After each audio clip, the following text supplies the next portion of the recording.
الی مغفرۃ من ربکم، اپنے رب کی مغفرت کی طرف دوڑو، اپنے رب کی مغفرت کی طرف دوڑو، اپنے رب کی بخشش کی طرف۔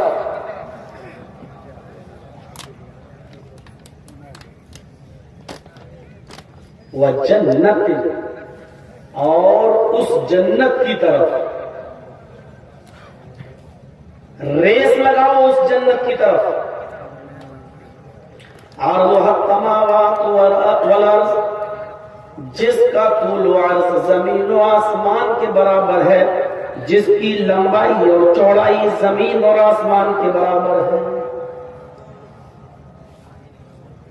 اعدت للمتقین، اور جو صرف متقیوں کے لیے، اللہ سے ڈرنے والے لوگوں کے لیے تیار کی گئی ہے۔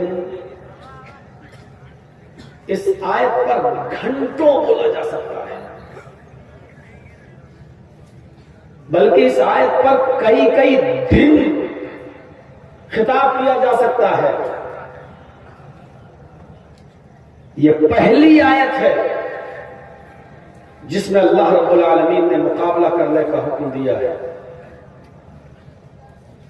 ایک دوسرے سے آگے بڑھنے کا حکم دیا ہے، ایک دوسرے کے ساتھ ریس لگانے کا حکم دیا ہے۔ ورنہ پورا قرآن پڑھ جائیے، اللہ رب العالمین نے کہیں پر بھی کسی کو پیچھے کرنے کا، ڈھکیلنے کا، یا اس کو نقصان پہنچا کر اس سے آگے بڑھنے کا آرڈر یا حکم آپ کو پورے قرآن میں کہیں نہیں ملے گا۔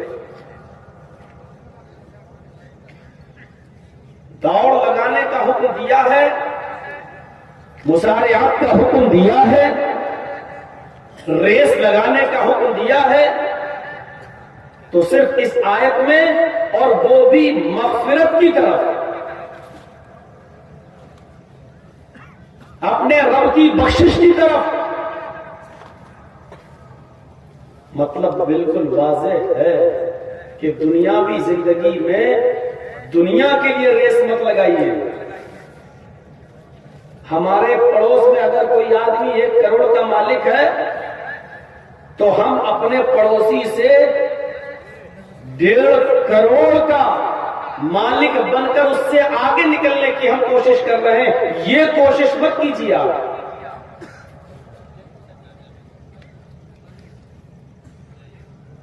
ہمارے گاؤں میں فلاں آدمی اتنی جلدی 5 سال پہلے وہ ٹیکسی چلاتا تھا اور آج اس کا یہ حال ہو گیا، ہم بھی اس سے آگے بڑھیں۔ جب کوئی آدمی دنیا طلبی میں اور دنیا کی چاہت میں جب کسی دوسرے سے آگے بڑھنے کی کوشش کرتا ہے تو پھر وہ حلال و حرام کی تمیز اور فرق کو مٹا دیتا ہے۔ پھر وہ یہ نہیں دیکھتا، اس کے سر پر ایک جنون ہوتا، مجھے اس سے آگے بڑھنا ہے۔ کیسے بڑھنا ہے اس کا دماغ وہاں کام نہیں کرتا۔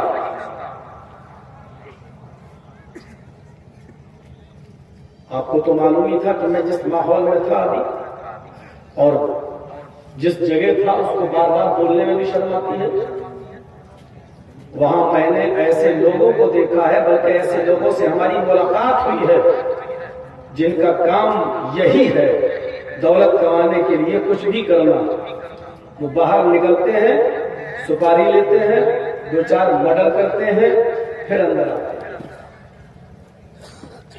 2-4-5-6 مہینہ پھر اندر رہتے ہیں، پھر بیل ہوتی ہے، پھر نکلتے ہیں، پھر مرڈر کرتے ہیں، پھر اندر آتے ہیں۔ میں نے ان سے پوچھا کہ جب تم اندر آ جاتے ہو تو باہر کا خرچہ پانی؟ کہا جس نے سپاری دی وہی پہنچاتا ہے میرے گھر کو، پورا خرچہ سب دیتا ہے۔ ہم نے کہا وہ کر جائے، وہ سوچ لے کہ میرا تو کام ہو گیا، مجھے تو جس کو مروانا تھا مروا دیا۔ کہا پھر نکلنے کے بعد پھر اس کی خیر نہیں، اس کا مرڈر کروں گا، پھر اندر آؤں گا۔ میں نے پوچھا کتنی بار آ چکے ہو؟ بولا 5 مرتبہ جا چکا ہوں، 6ٹھی مرتبہ۔ اس کے بعد کیا کرو گے؟ بولا پھر یہی کام کرو. اب آپ غور کیجیے، کسی جس کو وہ مار رہا ہے اس سے اس کی کوئی دشمنی نہیں ہے، اس سے کوئی جھگڑا نہیں ہے، لیکن چونکہ اب اس کو آگے بڑھنا ہے، اپنے مال و دولت، گھر و مکان کو بڑھانا ہے، اپنے محلے میں، اپنے گاؤں میں اپنا ڈر لوگوں کے دلوں پر قائم کرنا ہے کہ اس سے بچ کر رہنا، اور دوسرا دولت اور پیسوں میں اس سے آگے بڑھنا ہے، اور اس کے لیے اس کی عقل اب کام نہیں کر رہی ہے کہ اس کو کیا کرنا ہے. وَسَارِعُوا إِلَىٰ مَغْفِرَةٍ مِّن رَّبِّكُمْ وَجَنَّةٍ، اپنے رب کی مغفرت کی طرف ریس لگاؤ، اپنے رب کی مغفرت کی طرف دوڑو. وَجَنَّةٍ أَرْضُهَا السَّمَاوَاتُ وَالْأَرْضُ، اور اس جنت کی طلب کے لیے، اس جنت کو پانے کے لیے، اس جنت کو حاصل کرنے کے لیے دوڑ لگاؤ. آپس میں ایک دوسرے سے آگے نکلنے کی کوشش کرو. جس جنت کی لمبائی اور چوڑائی، جس کا طول و عرض زمین و آسمان کے برابر ہے، عرض السماوات والارض، جو جنت آسمانوں اور زمین کو گھیرے ہوئے ہے، آسمان اور زمینوں کے برابر، آسمانوں اور زمین کے برابر. کتنی بڑی ہوگی وہ جنت. معمولی سی جگہ اگر جنت میں کسی کو مل گئی رہنے کے لیے، جنت میں سب سے کم جگہ جس کو ملے گی، یعنی اس کا مطلب وہ دنیا میں بہت کم دیندار ہوگا، جنت میں کوئی ایسا شخص بھی ہوگا جس کو بہت کم جگہ ملے گی، سب سے کم. اور سب سے کم جگہ بھی جس کو ملے گی وہ اتنی ہوگی کہ ایک سائیڈ سے اگر وہ گھوڑے پر بیٹھے اور دوسرے سائیڈ پر اپنے چھوڑ تک جانا چاہے، جہاں تک اس کو جگہ ملی ہے وہاں تک جانا چاہے، اس آخری کنارے تک جانا چاہے، تو اس گھوڑے پر بیٹھ کر وہ 100 سال تک چلتا رہے، اور وہ گھوڑا 100 سال کے بعد جہاں رکے گا وہاں تک یہ اس آدمی کی جگہ ہوگی جو سب سے کم جگہ جس کو ملے. اب آپ اندازہ لگائیے کہ اس کی لمبائی اور چوڑائی کتنی. مسارعت کہتے ہیں ریس لگانے کو، مسارعت کہتے ہیں دوڑنے کو، مسارعت کہتے ہیں دوسرے سے آگے بڑھنے کو. اور یہاں قرآن کی آیت بتا رہی ہے کہ آگے بڑھنے کا حکم ہے، لیکن کس میں؟ اپنے رب کی مغفرت کی طرف دوڑنے میں اور جنت کو پانے میں. اور جنت کو پانے کے لیے ہمیں جنت جیسے کام کرنا پڑیں گے. مرڈر کر کے جنت نہیں ملے گی، دھوکہ دے کر روزی کمانے میں جنت نہیں ملے گی، دکان پر بیٹھ کر دن بھر 3-5 کرتے رہو، جھوٹ بولتے رہو، 100 کا مال 500 میں بیچتے رہو، کہتے رہو کہ اللہ کی قسم 50 روپے تو بچ رہے ہیں، کیا 50 روپے بھی ہم آپ سے نہیں کمائیں گے تو کیا؟ دن بھر یہ سب بہانے بازیاں کرتے رہو تو ایسے جنت نہیں ملتی. آگے بڑھنے کا ایک مطلب یہ ہے کہ جیسے ہی نیکی کا خیال آپ کے دماغ میں اور آپ کے ذہن میں آئے، فوراً اس نیکی کو اسی وقت کر جائیے، اس کو ٹال مٹول مت کیجیے. ابھی نیکی کا کام کرنے کا جذبہ آپ کے اندر پیدا ہوا ہے، اچھا ٹھیک ہے یہ فلاں غریب آدمی ہے، اچھا اس کا بیٹا بیمار ہے، اس کو ضرورت ہے، اچھا یہ ہم 2000 روپے اس کو دیں گے، ٹھیک ہے آپ نے نیت کی، اب کر لی تو جلدی کرو، کیونکہ شام تک پتہ نہیں کون سے حالات پیش آ جائیں، اور شیطان بھی خون کی رگوں میں دوڑ رہا ہے، کہیں آپ کا ارادہ پلٹ نہ جائے، بدل نہ جائے. اگر بدل گیا تو پھر آپ اس نیک کام کو نہیں کر پائیں گے، بلکہ ابھی جو خیال آپ کے دماغ میں آیا ہے آپ اس کام کو ابھی کر گزریے، اور اس نیک کام کو کر کے آپ مغفرت کی طرف آگے بڑھ جائیے اور جنت کی طرف آگے بڑھ جائیے.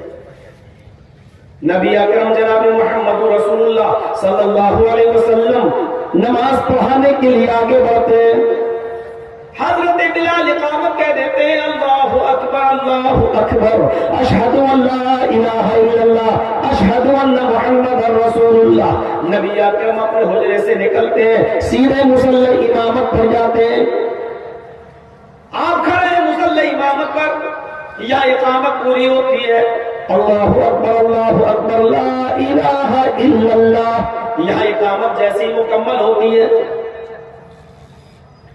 ویسے ہی اللہ کے نبی صلی اللہ علیہ وسلم صحابہ سے فرماتے ہیں استووا صفوفکم، اپنی صفیں درست کر لو، اپنی صفیں صحیح کر لو۔ صحابہ ابھی صفیں درست ہی کر رہے تھے، ابھی ایک دوسرے سے قدم اور ٹخنے سے ٹخنا ملا ہی رہے تھے، اتنے میں نبی اکرم صلی اللہ علیہ وسلم کو کوئی چیز یاد آ گئی اور آپ نے نماز نہیں پڑھائی۔ غور کرنا، امامت کے لیے آگے بڑھ چکے ہیں، مصلی پر کھڑے ہو چکے ہیں، مسجد میں داخل ہو چکے ہیں، آپ آگے بھی بڑھ چکے ہیں، صحابہ کرام آپ کے پیچھے لگ چکے ہیں، اقامت پوری ہوئی، آپ نے فرمایا صفیں درست کر لو، لیکن اچانک ذہن میں کوئی خیال آتا ہے، آپ نے صحابہ سے کہا رک جاؤ میں ابھی آ رہا ہوں، آپ نے صحابہ سے کہا رکو میں ابھی آ رہا ہوں، یہ کہہ کر آپ پھر مسجد چھوڑ کر حجرے میں داخل ہو جاتے ہیں، جس حجرے میں آپ رہتے تھے اس حجرے میں داخل ہو جاتے ہیں، اور جیسے ہی اس حجرے میں داخل ہوتے ہیں حضرت عائشہ سے فرماتے ہیں، عائشہ صدیقہ، اے عائشہ، وہ سونے کی ایک ڈلی تھی، سونے کا ٹکڑا تھا، وہ جو کل آیا تھا صدقے کے لیے اور کل رات میں کوئی ضرورت مند نہیں ملا تھا، وہ میں نے رکھ دیا، وہ کہاں ہے وہ ٹکڑا؟ فرمایا وہ تو آپ کے تکیے کے نیچے ہے۔ نبی اکرم نے تکیہ اٹھایا، تکیے کے نیچے سے وہ سونے کا ٹکڑا اٹھایا اور اس ٹکڑے کو لے کر ایک قبیلے میں گاؤں میں چلے جاتے ہیں، اور پتہ چلتا ہے کہ یہاں سب سے زیادہ ضرورت مند کون انسان ہے، کون آدمی ہے، آپ نے پتہ لگایا، اور بہت جلدی پتہ لگانے کے بعد اس سونے کی ڈلی کو، سونے کے ٹکڑے کو آپ اس ضرورت مند کو پہنچا دیتے ہیں، اس ضرورت مند کو دے دیتے ہیں۔ اس کے بعد جناب محمد رسول اللہ صلی اللہ علیہ وسلم پھر تشریف لاتے ہیں، مسجد کے اندر داخل ہوتے ہیں، مصلی امامت پہ کھڑے ہوتے ہیں، اقامت چونکہ ہو چکی تھی، آپ نے اسی اقامت کی بنیاد پر اللہ اکبر کہہ کر پھر نماز پڑھائی۔ جب آپ نماز پڑھا چکے، جب آپ نے سلام پھیرا، صحابہ نے عرض کیا اے اللہ کے نبی یہ کیسے ہو گیا ہے، یہ کیا کیا آج آپ نے؟ اقامت ہو چکی تھی، جماعت کھڑی تھی، ہم لوگ سب تیار تھے، آپ کی تکبیر تحریمہ کا انتظار کر رہے تھے، ہم تو نیتیں اپنی باندھنے والے تھے، ہم سب کے چہرے قبلے کی طرف تھے، ہم سب آپ کی تکبیر تحریمہ کا انتظار کر رہے تھے کہ اچانک آپ پلٹے، آپ نے فرمایا رک جائیے، پھر آپ اپنے گھر جاتے ہیں اور پھر گھر سے باہر نکلتے ہیں، پتہ نہیں کس گاؤں سے آپ تشریف لا رہے ہیں، اور آپ آ کر نماز پڑھانے لگتے ہیں۔ آپ نے ایسا کون سا کام آپ کو پڑ گیا کہ نماز جیسی بڑی عبادت اور نماز جیسی اہم عبادت بھی آپ نے اس کام کے لیے چھوڑ دی، اور آپ اس کام سے فارغ ہو کر پھر آپ نماز پڑھاتے ہیں۔ آپ نے فرمایا میرے ساتھیوں کل کچھ مال آیا تھا، اس میں سونے کا ایک ٹکڑا بھی تھا، میں نے مال کل غریبوں اور مسکینوں میں تقسیم کر دیا، ضرورت مندوں میں تقسیم کر دیا، سونے کا ٹکڑا رہ گیا، میں نے سوچا رات لمبی ہے، کوئی نہ کوئی ضرورت مند رات کی تاریکی میں بھی آ جاتا ہے، میں اس ضرورت مند کے حوالے کر دوں گا۔ فجر تک کوئی نہیں آیا، پھر ابھی بھی میں نے دیکھا آپ اس نماز کو ادا کرنے کے لیے آئے، ابھی بھی کوئی ضرورت مند نہیں ملا۔ جیسے میں مصلی امامت پہ کھڑا ہوا، میرے ذہن میں یہ خیال آیا کہ اس سونے کے ٹکڑے کو سب سے پہلے غریبوں اور مسکینوں میں تقسیم کر دیا جائے، تو میں گیا اور میں نے اس کو تقسیم کر دیا، ضرورت مند تک پہنچا دیا، اور اب میں آیا۔ اب صحابہ کا سوال سنیے، اے اللہ کے رسول یہ کام تو نماز پڑھانے کے بعد بھی کر سکتے تھے، یہ کام تو آپ نماز پڑھانے کے بعد بھی تو کر سکتے تھے۔ آپ نے فرمایا فجر میں جب یاد نہ رہا تو ظہر کے بعد بھی تو میں بھول سکتا تھا، یا کوئی بھی نماز پڑھانے کے بعد بھی تمہیں بھول سکتا تھا، میں نہیں چاہتا ہوں۔ ماں کو زندگی کا کوئی بھروسہ نہیں، کہیں اس حال میں میرا انتقال نہ ہو جائے، کوئی ملک الموت میری روح قبض کرنے کے لیے چلائے، اس حال میں میں اللہ کے پاس جاؤں کہ جب اللہ سوال کرے تو مجھے اس کے جواب میں یہ کہنا پڑے ہاں غریبوں کے لیے ایک سونے کا ٹکڑا تھا جو میں دے نہیں پایا، غریبوں تک پہنچا نہیں پایا، اس لیے وہ ٹکڑا میرے گھر میں رہ گیا۔ میں چاہتا تھا کہ جب میری سامنے ملک الموت آئے تو میں بہت سی باتیں سوچوں، تو اس میں یہ بھی سوچوں کہ جب اللہ مجھ سے پوچھے تو میں یہ کہوں کہ میں اپنے گھر میں کوئی چیز چھوڑ کے نہیں آیا۔ جب میرے ذہن میں یہ خیال آیا سونے کا ٹکڑا رہ گیا تو میں نے سوچا کہ پہلے اس کو تقسیم کر دو، یہ نہ بھول جاؤں، اس لیے کہ نماز کا پڑھانا تو میں بھولتا نہیں ہوں، ہاں صدقہ خیرات میں بھول سکتا ہوں کیونکہ یہ غریبوں کا حق ہے، اس لیے میں گیا اور پہلے میں نے یہ نیک کام کر دیا اور غریبوں تک ان کا حق جو تھا وہ میں نے پہنچا دیا۔ اب میں یہاں پر آیا ہوں اور نماز پڑھایا ہوں، الحمدللہ اب میں ایسا ہوں کہ اگر میری روح بھی نکل جائے اور اللہ سوال کرے تو میں کہہ سکتا ہوں کہ میں نے اپنے گھر میں کچھ بھی نہیں چھوڑا۔ یہ کون سا تصور تھا اور اس واقعے کے پیچھے کون سی تعلیم چھپی ہوئی ہے، کون سا درس چھپا ہوا ہے، کون سا میسج چھپا ہوا ہے، کون سا پیغام چھپا ہوا ہے اس واقعے کے پیچھے؟ وَسَارِعُوا إِلَىٰ مَغْفِرَةٍ مِّن رَّبِّكُمْ وَجَنَّةٍ، دوڑو اپنے رب کی مغفرت کی طرف اور اس جنت کی طرف جس کا طول و عرض آسمان اور زمین کے برابر ہے۔ دوڑو، جیسے ہی خیال آیا نیکی کا کام کر دیا۔ بھولی ہوئی چیزیں دو ہی جگہ یاد آتی ہیں، یا تو نماز میں یا لیٹرین میں۔ پورے دن آپ کو کچھ یاد نہیں ہے، آپ لیٹرین کرنے بیٹھ جائیں اچانک یاد آ جائے گا، ایسا ہوتا ہے اور یہ انسانی فطرت میں داخل ہے۔ یہی سونے کا ایک ٹکڑا نبی اکرم کو نماز میں، حالانکہ آپ کو نماز کے اندر نہیں، نماز سے پہلے یاد آ گیا۔ اور اسی قسم کا ایک واقعہ عطاء الغفرت میں حضرت ابوبکر صدیق رضی اللہ تعالیٰ عنہ کے بارے میں لکھا، ان کو لیٹرین میں قضاء حاجت میں یاد آیا۔ اس زمانے میں لوگ لوٹا لے کر برتن لے کر کھیتوں میں قضاء حاجت کے لیے جایا کرتے تھے، حضرت ابوبکر صدیق کو بھی ضرورت پڑی قضاء حاجت کی تو پانی کا برتن لے کر جنگل میں چلے گئے اور درخت کی آڑ میں بیٹھے، ابھی پانی کا برتن رکھا ہی تھا، ابھی بیٹھے ہی تھے کہ ایک دم کھڑے ہو گئے، نکل آئے، گھر گئے، سونے کا ٹکڑا تھا تقسیم کیا، پھر لوٹا اٹھایا، پھر جنگل میں۔ کسی نے ان کو دوبارہ جب جنگل میں لیٹرین کے لیے جاتا ہوا دیکھا تو اس نے پوچھا کیا لوز موشن ہو گئے کیا؟ جیسے ہم لوگ آپس میں مذاق کرتے ہیں، کیا ہوا زیادہ کھا لیا؟ اچھا کل شادی تھی ٹھوس کے کھا کے آئے ہو کیا؟ تو ایسے ہی ابوبکر صدیق جب قضاء حاجت کے لیے گئے فوراً اٹھ گئے، نہیں کیا، گھر گئے، سونے کی گلی اٹھائی، ضرورت مند کو پہنچایا، پھر گھر گئے، پھر لوٹا اٹھایا، پھر چل دیے جنگل میں۔ تو جب لوٹ کے واپس آ رہے تھے تو پوچھا ان سے لوگوں نے کیا ہوا، ابھی تو گئے تھے پھر گئے، کیا بات ہے؟ لوز موشن ہو گیا، دست لگ گئے ہیں آپ کو؟ ابوبکر صدیق فرماتے ہیں نہیں، ایسی کوئی بات نہیں۔ تو کہا ابھی تو گئے تھے؟ کہا ابھی کچھ دیر پہلے آپ نے مجھے دیکھا ہوگا، میں گیا تھا، میں درخت کی آڑ میں بیٹھ بھی گیا، جھاڑیوں میں چھپ کر میں بیٹھ بھی گیا، لیکن میں نے لیٹرین نہیں کی۔ اچانک میرے دل میں، میرے دماغ میں، میرے ذہن میں خیال آیا